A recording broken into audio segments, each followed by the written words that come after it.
The former Agriculture Secretary Dan Glickman blames the crisis on Congress. In an op-ed, Glickman writes this: as Congress continues to govern by lurching from crisis to crisis, the American people continue to roll their eyes in disgust. Dan Glickman is joining us here right now. Thanks very much, Dan, for coming in. Thank you, Wolf. You spent how many years as a member of the House of Representatives? I spent 18, and the only caveat... 18 of the House of Representatives. 18. And yeah. the only Before you were Agriculture Secretary during the Clinton administration. That's right, and I was there during the shutdown that occurred in late 1995 when I was Secretary of Agriculture. Turned out our agency was about the only one that got funding before the shutdown occurred, so I didn't have to personally face this issue, but I was here when that happened. And I would make just a couple comments. One is that this is a system-wide problem. It's not really just Congress. It's our whole government system that has trouble working when there's no trust between the president and Congress, and it works both ways. Our system was designed to have one foot on the brake and one foot on the accelerator. We have separation of powers. So we split the Congress and the president, and then we split the Congress into two parts as well. So under the best of circumstances, it's tough to work. And when there's no trust in the system between the parties and between the branches of government, it really can grind to a halt. Is it worse now than it was when you were in the Congress? I think it's worse, although I think the people are just as good. Most Republicans and Democrats do want to do the right thing, and they want to get this thing done. And I suspect most people want to see the shutdown ended. And I believe the Speaker when he says that.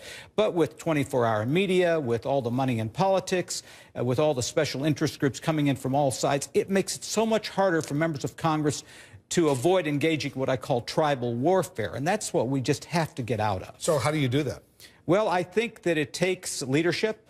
Takes leadership on the Congress, from the president and from the Congress. Should the president simply call in John Boehner? Forget about Harry Reid, Nancy Pelosi, forget about Mitch McConnell, because it really is, when all is said and done, the president and John Boehner, they have to work this out. Should he just call in John Boehner and say, Mr. Speaker, you and we got to figure this out because there are so many people suffering right now. And if this debt ceiling isn't raised, it's going to be potentially another deep recession for the entire economy. Well, the consequences are very great if the debt ceiling isn't raised. I predict it will be raised because I don't think anybody, and the Speaker himself has said that he didn't want to see us to go into default. So what does the president need to, I mean, he is the president. He doesn't have to worry about getting reelected. Yeah. It's the second term. Shouldn't he just do what LBJ might have done, what Ronald Reagan might have done, really take charge of this current crisis? Times are different than they were before. Why is times different? Because of all these outside factors that I talked about. And also the members of Congress are a lot more independent on both sides of the aisle. And I think Speaker Boehner is facing that right now. So, all I can tell you is the president has to be personally engaged all the time, 24 hours a day. He's the only one that speaks for all the Americans. But it also requires the leadership of Speaker Boehner and the Senate leadership as well to engage. This is not a game. I agree with what the Speaker said right here. This is serious business, serious stuff.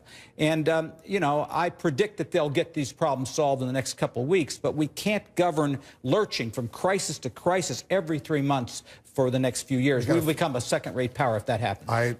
You make excellent points, and I hope that they figure it out, but I'm not very optimistic, at least in the long term. We'll get through this current crisis, but 6 months from now, a year from now, we'll be lurching and lurching to another crisis. Well, if the people speak, that's the thing that is the greatest governor on the system, and let's see what happens. Let's hope